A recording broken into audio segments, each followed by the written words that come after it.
This is the Investor Connect podcast program. I'm Hall T. Martin. I'm the host of this show in which we interview angel investors, venture capital, family offices, private equity, and many other investors for early stage and growth companies. I hope you enjoy this episode.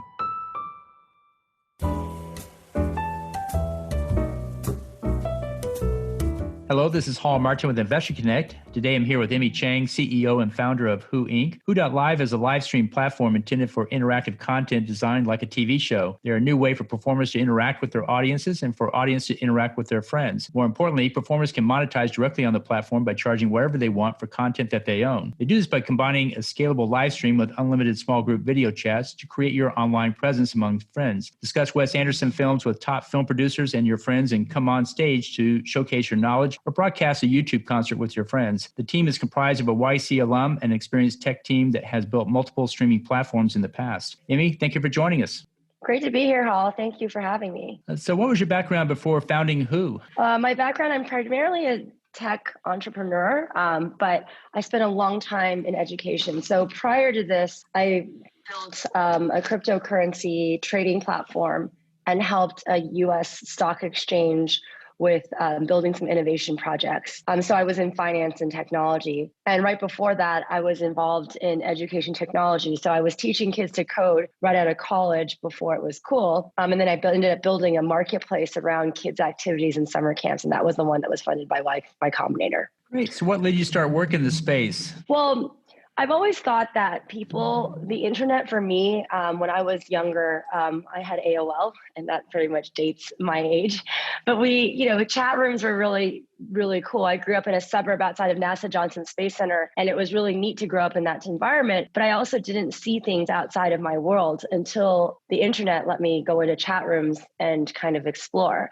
And I think that kind of freshness of the internet and exposure, we've lost that right now. And so we've gone through a whole cycle with Facebook being almost 20 years old. And with COVID, I see this resurgence of people wanting to connect on the internet. So how do we make connection on the internet fun? And how do we build things that can enhance this and add to your personal experience and your human experience versus detracting in the way that, some of the things that the social dilemma talks about?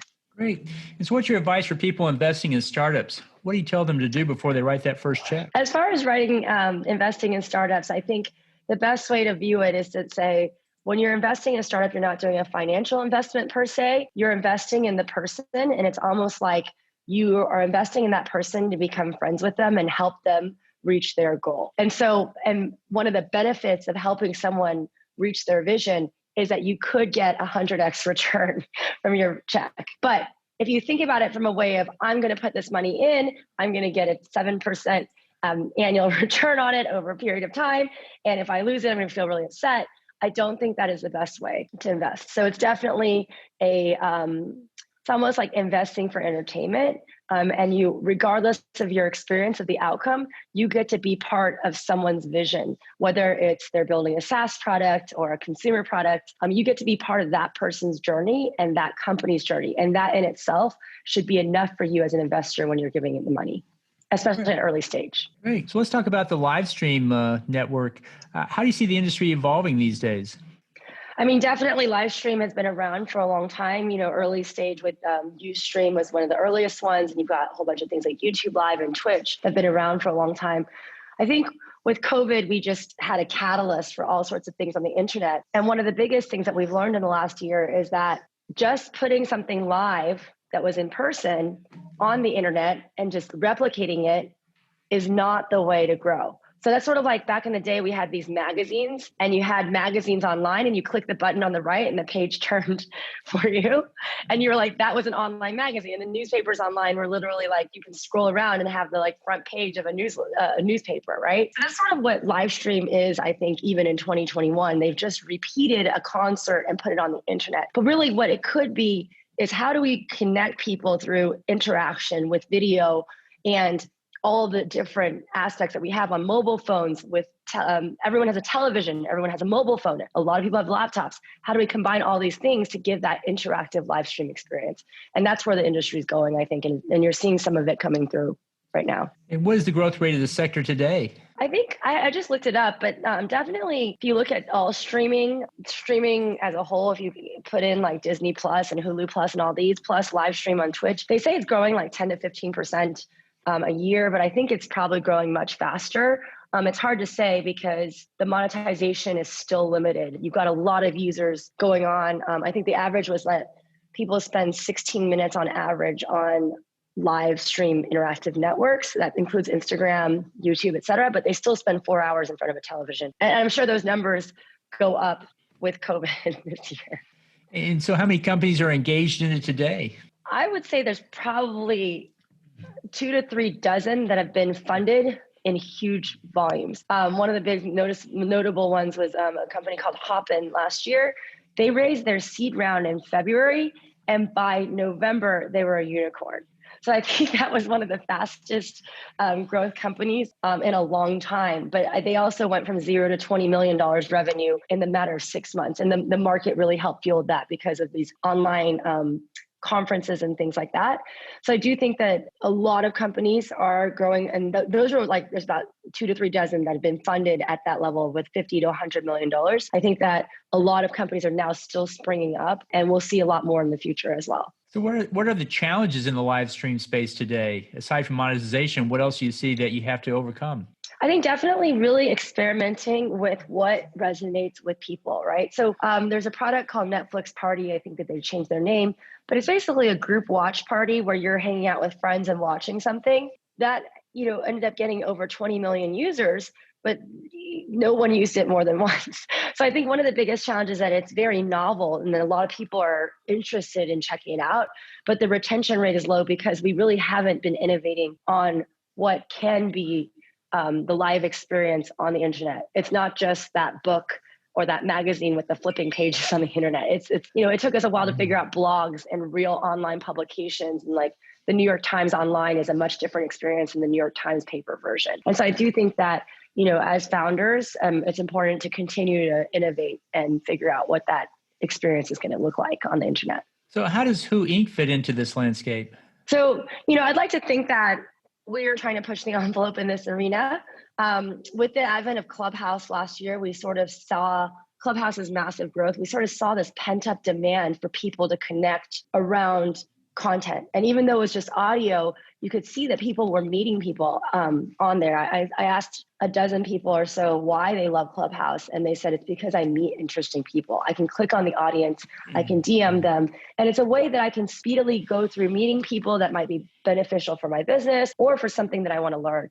So I do think that for us, we've taken all of these things in the last year, and I've evaluated them and analyzed them. I've run tons of tests, like 30 to 40 tests with big influencers all throughout Los Angeles. And, we think we've got a interesting model that's launching in the next couple of weeks. So Do you find it attracts more users because it's very easy to engage? It's not heavy like a webinar where you have to plan for it and sign up and all that. You can just drop in and move around very easily. Or what do you think is the attractive part of it? I think it's about fun.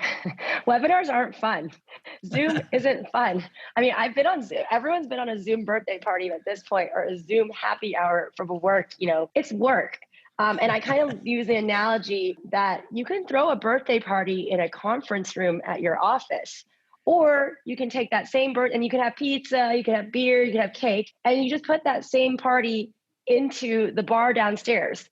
And it's a whole different experience, right? So if you think about a bar downstairs, it actually has 4 walls, it has music, it might have a video screen, it has a door, and it has windows. Same thing as a conference room, but the experience of being in the bar downstairs from your office holding a birthday party versus the conference room in your office holding it is a vastly different experience. And that's what we're building, is this fun, interactive experience through user experience and just the intent of everything, and also lightweight, fun. Right. Well, I've tried Clubhouse, and it reminds me of the water cooler. I'm not at the desk working anymore. I'm out having a drink or a coffee, and we're chatting with people. And we're not too far from work, but we're able to move around to other things. And if we don't like the conversation, we can leave. If we do, we can stay. And it seems like it's that water cooler effect. But what's your take on it? I think it's that there's a water cooler effect. I definitely think that that's pent up. I don't know how much of a water cooler we're going to want once we get back into the real world again. Because I'm in Miami right now,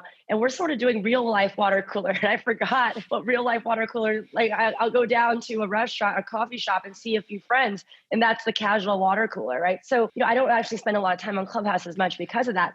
But I think that the effect that we have is that we actually are more intent driven when we go to an event now. And I've noticed that with myself because internet has just made everything, because of Zooms, it's more efficient. So if I'm going to spend effort to go do something, I'm going to want to actually make sure that something I want to do, and I know the people I want to hang out with are interesting. And so the way we look at Who is, hey, you can go water cooler all day long at the clubhouse, but when you're ready to go see a concert and hang out with friends, or you're ready to go do a book reading, book club or things like that, come over here and hang out with us, because we know, you're ready for it and you're here to mingle, and you came here with an intent and purpose versus just hanging out. Well, great. Well, when is Who coming out? When can we use it? Well, we'll be launching just profile pages. So the question is, who are you and who are you? Where is your presence on the internet? We'll be running these profile pages in the next couple of weeks. And then shortly thereafter, we'll be inviting influencers and creators to make their own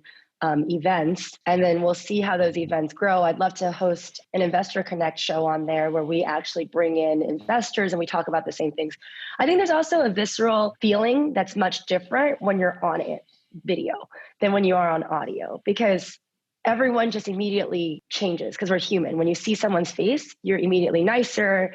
You have all these different social norms that I think we forgot about in Clubhouse. And with that, your interactions can change, and the way that you discuss things actually change. And I think that's a much richer experience, but we'll have to see. We'll hopefully launch, and we'll see how the market takes it, right? Great. Well, in the last few minutes that we have here, what else should we cover that we haven't?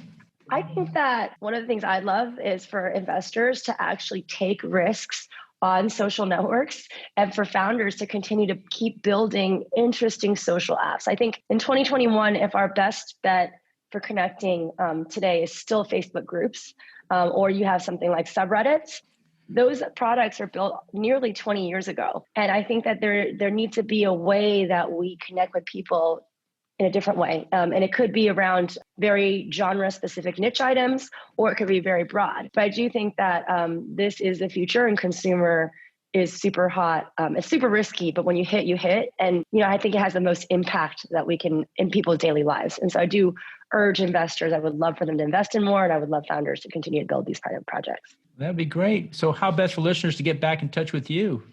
You can go ahead and find me. Like I'm on Clubhouse under Emmie, just Emmie. I'm on Twitter as Emmie, Emmie. You can shoot me an email. It's just e@hoo.live.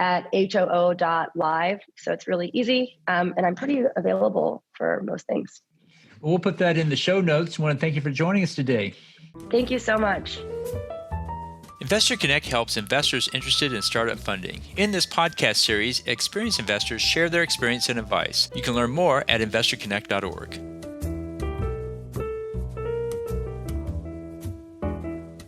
Paul T. Martin is the director of Investor Connect, which is a 501c3 nonprofit dedicated to the education of investors for early-stage funding. All opinions expressed by Hall and podcast guests are solely their own opinions and do not reflect the opinion of Investor Connect. This podcast is for informational purposes only and should not be relied upon as a basis for investment decisions.